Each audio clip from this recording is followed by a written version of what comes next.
Olá pessoal, vamos para mais um estudo do Evangelho. Nós aqui fazemos no Momento do Evangelho no Lar e vamos entrar hoje no capítulo 26. Dai gratuitamente o que gratuitamente recebestes. Então, esse é o título principal do capítulo, que tem vários subtópicos. Hoje nós vamos ficar no primeiro subtópico, dom de curar. Ele é pequenininho, mas é um assunto muito intenso, é um assunto muito curioso, e eu vou enriquecê-lo com passagem do Livro dos Médiuns, né? Para a gente entender essa coisa da cura, cura que a gente pede, cura que a gente assiste acontecer, cura que são tidas como milagres pela igreja, inclusive para santificação de algum espírito, ele tem que ter feito curas. Então é um assunto bastante diverso. Antes de começar a leitura, né, e para facilitar o nosso entendimento do Evangelho, né, o entendimento do Novo Testamento, que muitas vezes traz uma linguagem da cultura da época e também com traduções, né, da língua pobre, que nos dá diversas palavras no momento de traduzir e que às vezes na nossa linguagem dá um entendimento errado. Então, os espíritos já nos ensinaram, os espíritos sábios já nos ensinaram que não existe demônio. Apesar do Evangelho ter sempre umas traduções que dizem que Jesus expulsava os demônios, mas não existe essa figura. O que existe são espíritos, filhos de Deus também, ainda mergulhados numa ignorância, que fazem maldades, né? Desencarnados, né? Nos processos de obsessão, subjugação, fascinação, eles fazem maldades e que são interpretadas como se fossem demônios, não são. Não são. Outra coisa que a gente tem que falar é que não há ressurreição, não se ressuscita ninguém. Um corpo, uma vez morto, o espírito se desliga, não há a ressurreição daquele corpo. Como diz Kardec, se Deus quisesse, haveria, mas seria derrogação das leis naturais. E para que ressuscitar se o espírito não morre? Jesus sabia que o espírito continua vivo e que aqui é uma passagem. E se ele morreu, é o processo. Então tem aquela ressurreição de Lázaro, e tem outras ressurreições citadas na Bíblia, mas que na verdade não estavam mortos. Quando Jesus é chamado para ressuscitar Lázaro, ele mesmo diz: Lázaro não morreu, Lázaro dorme. Lázaro estava em catalepsia. Então nem existe demônio e nem se ressuscita. Então vamos à leitura. Jesus falando para os apóstolos: restituí a saúde dos doentes, ressuscitai os mortos, curai os leprosos, expulsai os demônios, dai gratuitamente o que gratuitamente haveis recebido. Mateus capítulo 10, versículo 8. Por isso eu fiz esse preâmbulo, né? Eu fiz esse comentário anteriormente, que essa é a linguagem que está no Evangelho. Então vamos aqui. Dai gratuitamente o que gratuitamente haveis recebido, diz Jesus a seus discípulos. Com essa recomendação, prescreve que ninguém se faça pagar daquilo porque nada pagou. Ora, o que eles haviam recebido gratuitamente era a faculdade de curar os doentes e de expulsar os demônios. Ora, o que eles haviam recebido gratuitamente era a faculdade de curar os doentes e de expulsar os demônios, isto é, os maus espíritos. Esse dom Deus lhe dera gratuitamente para alívio dos que sofrem e como meio de propagação da fé. Jesus, pois, recomendava-lhes que não fizessem dele objeto de comércio, nem de especulação, nem meio de vida. Então, isso aqui para a doutrina espírita é o que chamamos de mediunidade de cura, que muitos vêm com essa mediunidade de cura. E é sobre essa mediunidade de cura que eu vou pedir a ajuda do Livro dos Médiuns, né? Mas, fora a mediunidade de cura, nós recebemos muitas coisas que podemos usá-las em prol do próximo e até para a cura também, né? A nossa condição de vida, o contexto em que reencarnamos, que muitos outros às vezes reencarnam num contexto mais difícil. Então a nossa capacidade de instruir, a nossa capacidade de levar um consolo, tudo isso são dons que recebemos gratuitamente, né? Quando a gente chega aqui, temos acesso a certas informações, temos acesso à doutrina espírita que outros não têm, podemos usar isso de forma gratuita, não é?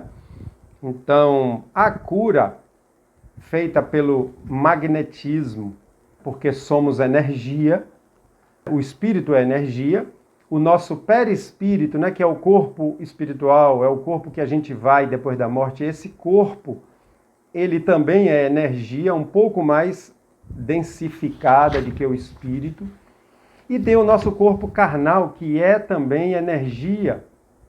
A ciência já provou, Einstein desenvolveu essa teoria de que somos energia, a energia condensada. Então, quando se faz a cura, eu já posso até guardar aqui o evangelho, que a gente agora vai pegar um pouco aqui, o livro dos médiuns. Quando se faz a cura, está se trabalhando na energia da pessoa, na sua energia do corpo físico, na sua energia do perispírito. O passe que é dado nas casas espíritas, ele de certa forma ele é um tratamento e ele pode acontecer até certas curas no trabalho do passe, principalmente quando ele é bem direcionado para determinados tratamentos e ele é dado repetidamente, continuamente com aquela intenção. É também um processo de cura, mas existe a cura mais objetiva. Existe essa cura mais objetiva mesmo, com maior poder de restaurar o organismo. Então vamos ver aqui, nós temos aqui no livro dos médiuns, no capítulo 14, item 7, médiuns curadores. Né? Mas antes, eu vou ler aqui uma passagenzinha no capítulo 8, no item 131, em que Kardec está falando sobre a capacidade de mudar as características da água com o magnetismo. E ele fala assim, o espírito atuante é o do magnetizador, quer dizer, da pessoa encarnada, o mais comumente assistido por um espírito desencarnado. Ele opera uma transmutação com a ajuda do fluido magnético, que, como se disse, é a substância que mais se aproxima da matéria cósmica, ou elemento universal. Então está falando aqui da mudança da característica da água, que o médium ele tem o fluido magnetizador e o espírito cede também energia espiritual e faz a modificação nas características da água. Aonde eu quero chegar com isso? Então ele fala aqui, pode-se operar modificações nas propriedades da água, pode igualmente produzir um fenômeno análogo sobre os fluidos do organismo, e daí o efeito curativo da ação magnética convenientemente dirigida. Então, se esse magnetismo do médium muda a característica da água, e nosso corpo eu esqueci o percentual agora, 90% água, ele atua no nosso organismo, atua no perispírito, na energia, e a cura vem para o corpo físico. E aqui, falando dos médiuns curadores, eu quero trazer o seguinte, falando dos médiuns curadores. Diremos somente que esse gênero de mediunidade consiste principalmente no dom que certas pessoas têm de curar pelo simples toque, pelo olhar, por um gesto mesmo, sem o socorro de nenhuma medicação. Olha o que Kardec fala, é uma cura que é feita assim. Dir-se-á, sem dúvida, que isso não é outra coisa do que o magnetismo. O magnetismo é uma energia que a ciência usa para girar os ventiladores, girar os motores elétricos, para o controle remoto da televisão. Então é uma energia magnética. É evidente que o fluido magnético desempenha aqui um grande papel. Mas quando se examina este fenômeno com cuidado, pode-se reconhecer sem esforço que há alguma coisa a mais. Então há uma coisa a mais, além do simples magnetismo, além daquele que eu falei do passe. A magnetização comum é um verdadeiro tratamento continuado, regular e metódico, o passe. Aqui as coisas se passam muito diferentemente. Todos os magnetizadores estão mais ou menos aptos a curar, sabem se portar-se convenientemente, ao passo que nos médiuns curadores a faculdade é espontânea. Muitas vezes a pessoa nem sabe que é médium curador, nem sabe o que está acontecendo e ele está promovendo curas. E alguns a possuem mesmo sem jamais ter ouvido falar do magnetismo. A intervenção de uma potência oculta que constitui a mediunidade torna-se evidente em certas circunstâncias, sobretudo quando se considera que a maioria das pessoas que se pode com razão qualificar de médium curadores recorre à prece, que é uma verdadeira evocação. A prece também é uma forma de se movimentar essa energia do magnetismo.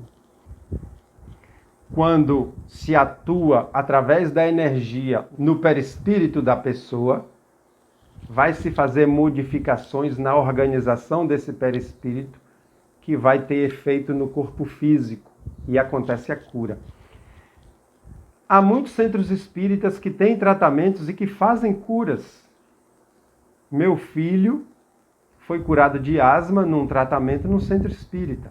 Tinha o médium, tinha o espírito que fazia o tratamento e nós levamos ele tinha acho que 7, 8 anos de idade, nós levamos umas 6 vezes para esse tratamento, a cada sexta-feira, e ele foi curado de asma. Ele usava bombinha para respirar muitas vezes e se livrou de tudo isso. Centro Espírita Paulo e Estevão, em Salvador. O espírito era Dr. Palminha, irmão Palminha, era chamado assim, irmão Palminha. E meu filho foi curado. Então existe essa cura através da mediunidade. Muita gente, sem saber, também faz curas. Então Jesus curava porque Jesus dominava todo esse conhecimento. Jesus tinha todas as mediunidades. Então ele curava. E a maior prova disso, para fechar o nosso entendimento, quando perguntaram a ele como que ele fazia essas coisas, se era porque ele era divino, e ele diz: qualquer um de vós pode fazer o que eu faço, e até mais. Então é uma coisa natural. É natural essa cura. Eu conheço médiuns de cura. Eu já presenciei muitas curas ocorridas pelo tratamento magnético e dentro de casas espíritas também. Então, eu quis ilustrar com os ensinamentos do Livro dos Médiuns para enriquecer o nosso entendimento nesse assunto. Vamos ficando por aqui hoje. Que Jesus Cristo, Nossa Senhora, que foi a mãe dele naquela encarnação, nos ajude, nos intua, nos ilumine com esses conhecimentos. Até o próximo.